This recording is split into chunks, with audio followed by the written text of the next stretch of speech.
नमस्कार, जय जोहार। मैं हूं राजू पाल और आप देख रहे हैं एसएस न्यूज़ सच के पहरेदार।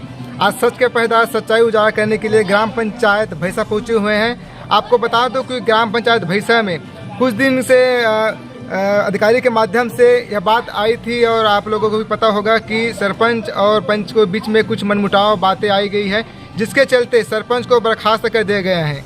मिली जानकारी के अनुसार उप सरपंच हरीश वैष्णव एवं पंचों के द्वारा लिखित आवेदन दिया गया था कलेक्टर कार्यालय बड़ौदा बाजार में कि हम यदि इस सरपंच को बर्खास्त नहीं किया जाता है, शासन प्रशासन द्वारा यदि जांच नहीं किया जाता, उसमें हम सही पंच इस्तीफा दे देंगे। उसी के बदौलत उसके माध्यम से बड़ौदा बाजार कार्यालय से कलेक्टर साहब के आदेश अनुसार सरपंच यशवंत बघेल जी को धारा 44 के तहत उसको अपने पद से बर्खास्त किया गया। जांच में उसको दोषी पाया गया था, गबन की राशि का पुष्टि हो गई थी। उसके चलते ही साथ साथ अभी तक भी यशवंत बघेल जानकारी मिली है कि यह पदभार में ग्राम पंचायत हथबंद की सरपंच पद में यथास्थित बैठते हैं, जिसके साथ साथ उसके आरोप भी लगाए गए हैं कि राशि गबन अभी भी चल रही है और मनमानी ढंग से कार्य कर रहे हैं। भ्रष्टाचार को उजागर करने के लिए हम सच के पहरेदार यहाँ पर पहुँचे हुए हैं। आपको बता दूँ कि यह माध्यम कोर्ट तक चली गई है।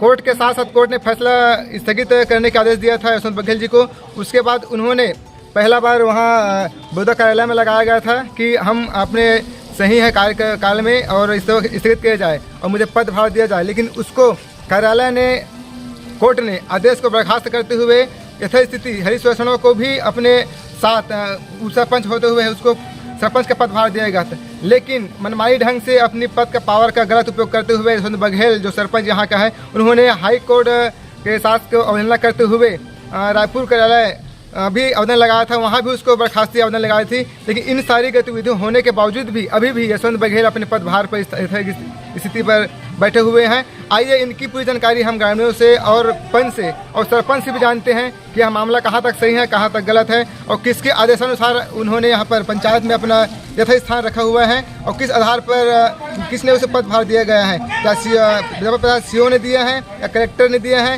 या कोई अधिकारी लिखित में उस पदभार के ग्रहण किया है, उसी जानकारी हम लेते हैं। तब तक के लिए बने रहे। मैं राजू पाल। आगे की जानकारी हम सरपंच और पंच से मिलकर लेते हैं। आइए हम यहाँ पर कुछ उपस्थित पंच से पूछते हैं कि वास्तविक जानकारी क्या है, वो देते हुए लेते हैं। मोदी जी अपना परिचय बताइएगा। मैं स्थानापन्न सरपंच ग्राम पंचायत भैंसा। सरपंच की घोर मनमानी, अनियमितता, राशि गबन और उनका नेतागिरी में भी हम लोगों के ऊपर दबाव, ये सब देख के हम पंचायत के 7 पंचों ने धारा 40(1) के तहत माननीय एसडीएम साहब को एक लिखित आवेदन दिए थे। अच्छा। जिसमें एसडीएम साहब ने जांच करते हुए धारा 40(1) के तहत सरपंच जो है यहाँ के भैंसा पंचायत के यशवंत बघेल जी, उनको पद से पदमुक्त कर दिए। अच्छा। तत्पश्चात कलेक्टर महोदय के समक्ष बर्खास्त सरपंच द्वारा एक अपील याचिका प्रस्तुत किया गया, जिसमें तत्कालीन आदेश देते हुए कलेक्टर महोदय द्वारा उस बर्खास्त सरपंच की अपील याचिका को खारिज करते हुए उसको स्थगन नहीं दिया गया। इसके बाद आयुक्त महोदय संभाग रायपुर में पुनर्निरीक्षण याचिका बर्खास्त सरपंच द्वारा लगाया गया। तत्काल आदेश देते हुए कमिश्नर महोदय ने यथास्थिति की बात कही गई। उस यथास्थिति आदेश को लेकर बर्खास्त सरपंच द्वारा हाई कोर्ट चले गए, माननीय उच्च न्यायालय के पास चले गए और एक अपील याचिका वहां भी दायर किया, लेकिन उसके अपील याचिका को खारिज कर दिया गया। मतलब 3 जगह याचिका लगा चुके हैं। तीन जगह में याचिका वो लगाए, 3 जगह ही खारिज कर चुके हैं। आज दिनांक तक अभी भी किसी सक्षम न्यायालय से उनके पद में वापसी के लिए कोई भी आदेश ऐसा नहीं दिया गया है। आप देख सकते हो इसके कहने के अनुसार में कि बर्खास्त सरपंच यशवंत बघेल अभी भी बर्खास्त के कगार में है, बर्खास्त हुए हैं और उसके साथ ही साथ 3 जगह से बड़ौदा बाजार से, रायपुर से और उच्च न्यायालय से 3 जगह से बर्खास्त लेटर उसको देने के बावजूद भी अभी भी उसकी पदभार में है। उसके आगे जानकारी से लेते हैं कि क्या अनुबंध है। फिर उसके बाद माननीय उच्च न्यायालय द्वारा चुनाव, जो केस हमारा लंबित था, तो चुनाव पर स्टे दिया गया यहाँ भैंसा पंचायत में, जो 28 जून को होने वाला था। अच्छा, चुनाव होना है। चुनाव उस टाइम होने वाला था। अच्छा, उस टाइम होने वाला था, तो वहां से स्टे मतलब चुनाव पर लगाया गया। ओनली चुनाव पर स्टे लगा गया, चुनाव न हो करके। उसके बाद फिर माननीय उच्च न्यायालय के आदेश और आयुक्त महोदय के आदेश को लेकर बर्खास्त सरपंच और हमारे अंचल के कुछ छुटभैया नेता ये सब जाके सीओ जो उस टाइम थे तत्कालीन सीओ पंकज देव जी, उनके समक्ष इन लोग नेतागिरी दबाव या राशि वाशी ऐसे देकर उनको तत्काल अपना प्रभार का लेटर बनवा डाले और सीओ पंकज देव द्वारा उनको एक प्रभार का लेटर भी दे दिया गया। उसको हटाया गया, 40 की धारा से हटाया गया है ना? 40 धारा 40(1) के तहत उसको हटाया गया और अभी वो पदभार उसको दे दिया सीओ ने। हाँ, सीओ ने पदभार उनको दे दिया है। हम तत्काल आवेदन हमारे पंचायत के जो सचिव हैं उनको भी दिए और जनपद सीओ पंकज देव से भी बार बार विनती करें, निवेदन किए कि उनको तत्काल प्रभार मेरी अनुपस्थिति में ना दिया जाए। और एक दिन के पहले मुझे वो लेटर दिया गया कि आकर पंचायत में यशवंत बघेल को प्रभार दे दो करके। अच्छा। मेरे द्वारा आवेदन भी लगाया गया, निवेदन किया। मैं बताया भी उनको कि किसी भी सक्षम न्यायालय से आज दिनांक तक उनको पद वापसी के लिए कोई भी आदेश ऐसा जारी नहीं किया गया है। इसके बाद एक और आदेश अब भी जारी हुआ कि कमिश्नर महोदय यहाँ, उसमें भी उनके सारे जो पुनर्वीक्षण याचिका थे उनको खारिज कर दिया गया है। इसके बाद भी हम जनपद सीओ के पास, अभी जो वर्तमान सीओ सुरेश कंवर, उसके पास जा रहे हैं। तो लगातार हमें आश्वासन के सिवा, हम एसडीएम महोदय के पास भी जा रहे हैं, कलेक्टर महोदय के पास जा रहे हैं, लेकिन हमें आश्वासन के सिवा 17 बार हो गए मुझे कलेक्टर साहब के पास जाते, आश्वासन के सिवा हमें कुछ नहीं दिया जा रहा है। आप कहने का मतलब कि आपका जो गतिविधि है उसका पूरा जानकारी अधिकारी लोग को है? जी, पूरे अधिकारियों को सारी बात पता है, लेकिन हमारे ऊपर एक भी अधिकारी ध्यान नहीं दे रहे। मेरे पास कोर्ट के सारे आदेश हैं। किसी भी सक्षम न्यायालय से आज दिनांक तक जो बर्खास्त हैं यशवंत बघेल जी, उनको आज दिनांक तक किसी भी सक्षम न्यायालय से मुझसे प्रभार हटाकर यशवंत बघेल को दिया जाए, ऐसा आदेश आज तक पारित नहीं किया गया। मैं न्यूज़ के माध्यम से भी शासन, प्रशासन और आम जनता से पूछना चाहूँगा कि जी धारा 40 के तहत अभी तक अब आज तक ऐसा नहीं हुआ है कि एक बार जिसको दोषी या गबन की राशि में संलिप्त पकड़ा गया है उसको पदभार दिया गया हो। लेकिन यह अचंभा अचूबा इस गांव में हुआ है कि पदभार 40 की धारा के तहत हटाए के बावजूद भी उसी सरपंच को पदभार देकर अभी भी पद में स्थगित है। और साथ ही जो सीओ बोल रहे पंकज देव सीओ, उसके द्वारा हरीश वैष्णव यहाँ पर जो उप सरपंच, इसको यथा की स्थिति कुछ दिन के लिए पदभार सरपंच के दिया था, जो वर्तमान में उप सरपंच है।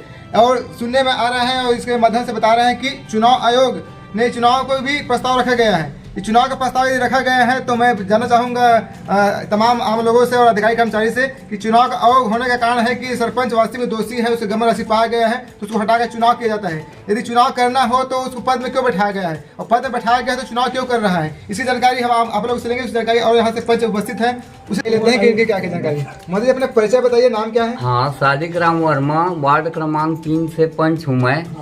और ये बर्खास्त माने यशवंत बघेल सरपंच नहीं है। अच्छा।